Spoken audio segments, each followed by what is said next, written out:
Alright guys, welcome back to the channel. Obviously if you're here, you click the link below, you know what happened today. A little delay in this video today. I had a couple bad things. One really bad thing happened, another bad thing happened, and stuff like that. And also, I had something really good happen too. So I guess there's a little light at the end of the tunnel. But the first thing, the bad thing that happened is, if you guys look back at my previous days, is I have an 84 GMC Sierra pickup. It used to belong to my my Uncle Joe is what we always call him. But unfortunately, on the 12th, just today, a few days after I went and put the deposit down on the R8, my uncle ended up passing away. So it was a real hard time for us getting through like that. So that was kind of unexpected. He had multiple other issues, but COVID did help with that as well. Make more complications for him than needed. And then as soon as that happened, my aunt, his wife, also went to the hospital and she tested positive for COVID. She had pneumonia and stuff like that. So, you know, it was like two things just back to back. But luckily, my aunt's actually been staying with me, so it's been really cool spending time with my aunt. She's doing awesome. She's doing amazing, and she's doing really good. But then I think about 3 or 4 days ago, whatever it's been, me and my dad, we loaded up the truck and the trailer, and we hauled back down to Houston. And as you can see, we ended up picking the car up. I took the trailer. I didn't know for sure if I was going to drive it or not. I think it's just because it's such my dream car, and you know, it's kind of nerve-wracking driving it, especially for the first time. It's just, you're just so nervous that something's going to go happen or something like that. But I also did have a little almost a split decision on this car. I'm not going to reveal who he is, but I actually have a current subscriber. I told you guys there was a guy who put money down on this car. We'll just call him Mr. New York guy. But anyways, he actually seen my video of the dream car picking up and putting the deposit on it. Well, he ended up contacting me, and it turned to find out he actually did fly down to Houston, him and his wife, and they looked over the car, and there was a couple issues that he did not like on the car at all, and he actually declined the car. So at first, originally, they told my salesman told me that, hey, the guy passed on it, whatever. But then he later told me, he goes, oh no, the actual guy came down and passed on it. Anyways, whatever.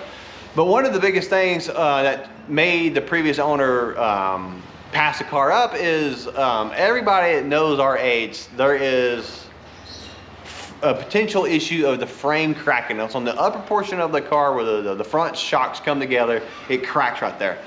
And Audi knew this. They later found this out, and they actually developed Audi specific plates for this car, if you had this kind of issues.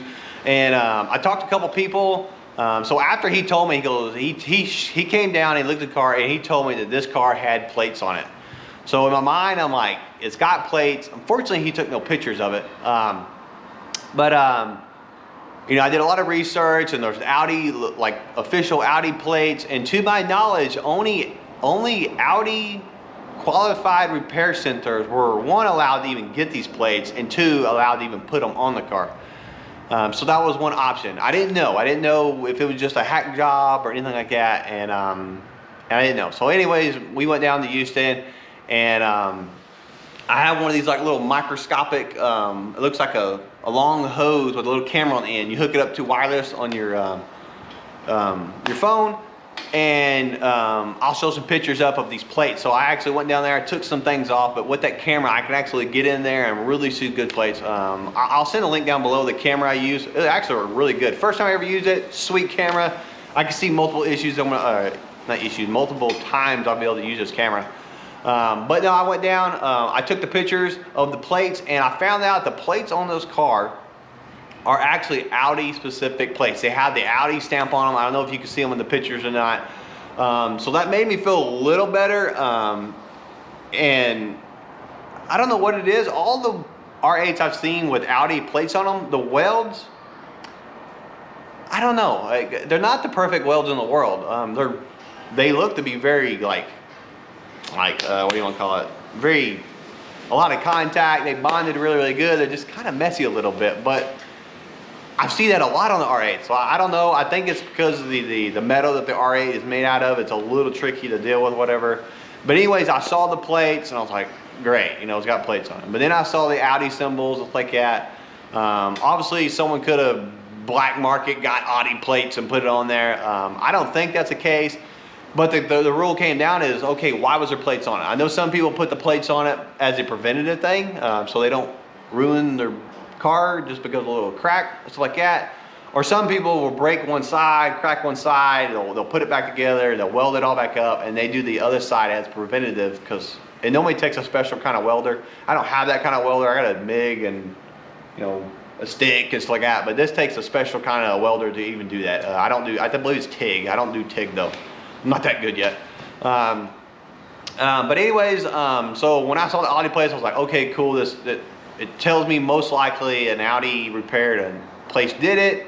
So the thinking thing is does it actually have a crack in it? You know, did it as preventative or was it something to repair?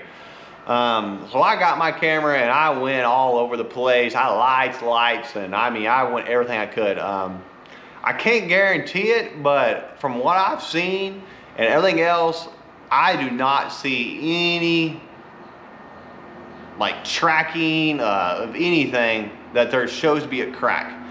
I actually took it all apart and like I said, I went up in there by the shock and stuff like that, but I could not see a crack or anything like that. So I believe, to the best of my knowledge, this car was done as a, I don't know if it was a recall or not, but to my knowledge, I don't see any cracks in it. I believe Audi put them on there as a preventative structure. So that was a big relief. That was one of the things I was scared about. The other gentleman, he's seen them and he's like, I just don't know. He was not 100% on it.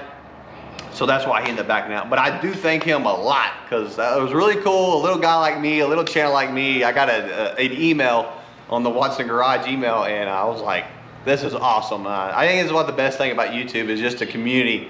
A guy I have no clue who he is ended up giving me a holler on there, and that was really awesome.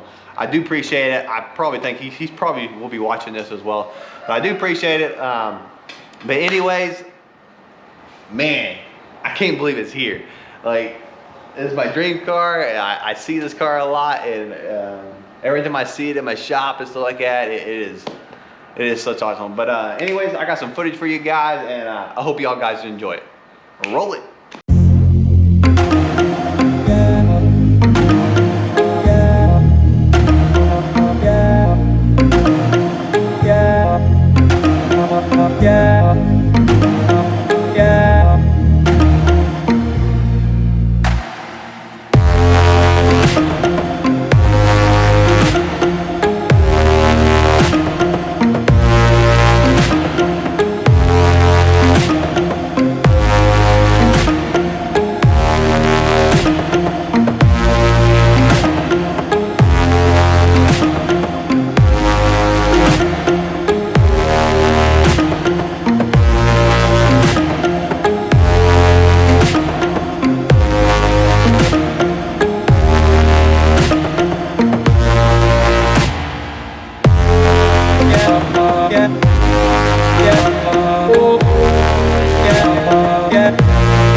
Alright guys, here we are, the R8. Man, it just seems so surreal being in this car. I've always wanted one, but when you actually attain one, it's awesome. Of course, I live in a little bitty small town, so this is like, everybody thinks this is like a Lamborghini or something like that, but no. But I get a lot of looks at it. A lot of people think this car is like a 2021 or some car of the future, which is really the statement of a lot of people say this car is timeless. Like, it's a 2009, but everybody seriously thinks it's like a 2021 or some concept car that hasn't met the production line or something like that. But no, I absolutely love this car. The exhaust on it, the way it drives is so smooth. It's just so enjoyable.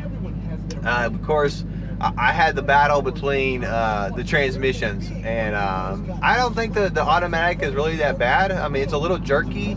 Yeah, it's a little different than your normal car or whatever, but for a car like this, when you're getting on it and stuff, the R8 does really fine. But as I said before, I'm a really hands-on kind of guy. I love being part of the car, but this gated 6-speed transmission is heaven for me. That is awesome. It's great. So I'm going to do a quick little road trip real quick. I got to go in town real quick, but y'all are here for the ride.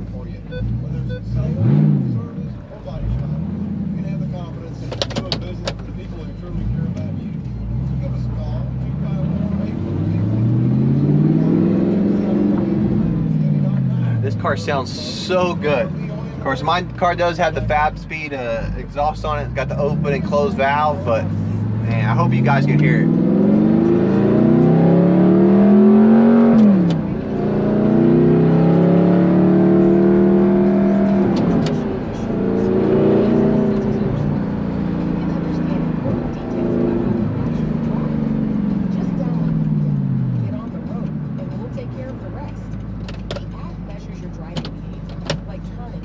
But yeah, there's just something, I mean, that the clanking of the gears, you can, it sounds so barbaric, I guess, or I don't know, it's just, normally you don't hear clanking and metal hitting. That's something normally wrong with the car, but in this car, it is just so nice, pounding those gears and hearing that mechanical hit.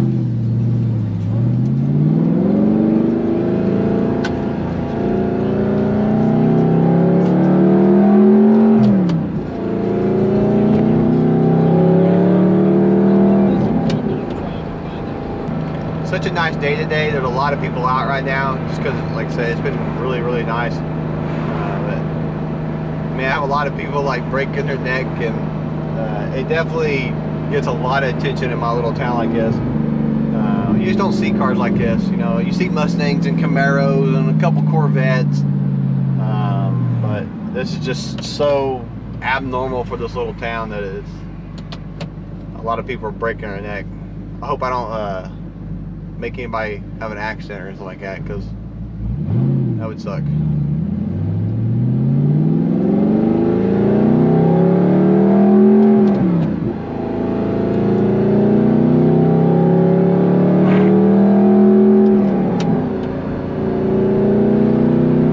Man, I love this car.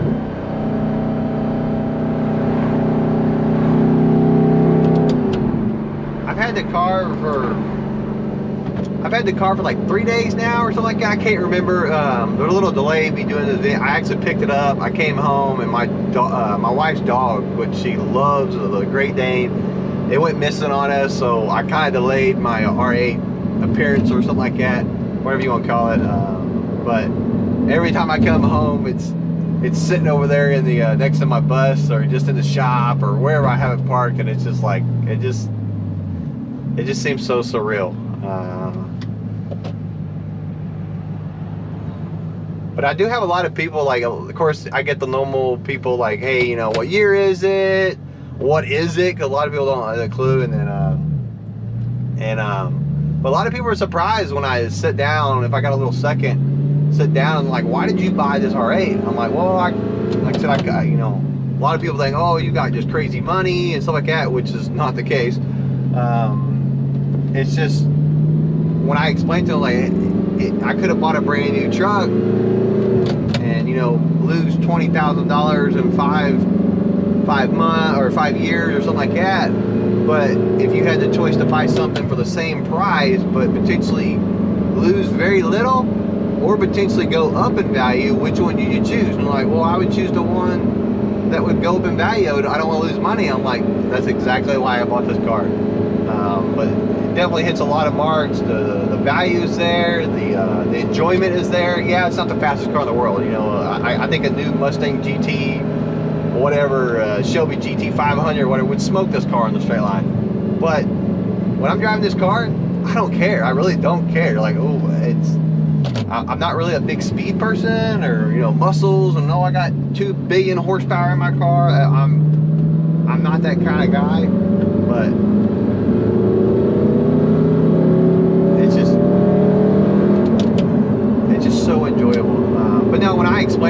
like, you know what, that actually makes a lot of sense, especially being my dream cars like that. But it's just so enjoyable. I'm always itching to drive it. Like I feel like you know, when you first get your driver's license and you first get your car and you're like, I gotta go in town to get a candy bar or something to drink. You're finding like 100 reasons to figure out how to go into town with just you or someone else, because this car is only a 2-seater. But it's like that. I'm always finding ways. Hey, I gotta go to the store. Oh, I'll go to the store and I'll take the R8 if I can. Of course, my kids.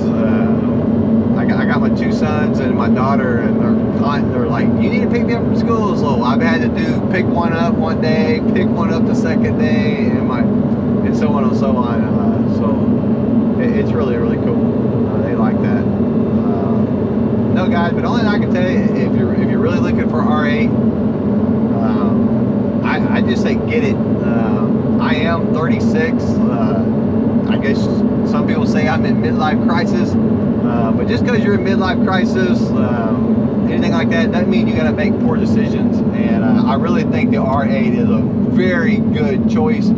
If this is the kind of price range you're in, and you want this kind of enjoyment, and just obviously like this kind of car, but I think this is by far like one of the best cars you can get for the money and everything else right now. So if you're thinking about it, get the manual if you can, but even if you can't, just go for it, because life's too short to, you know, always worry about shoulda, coulda, woulda, or whatever. If you can do it, just do it. That's my advice right there.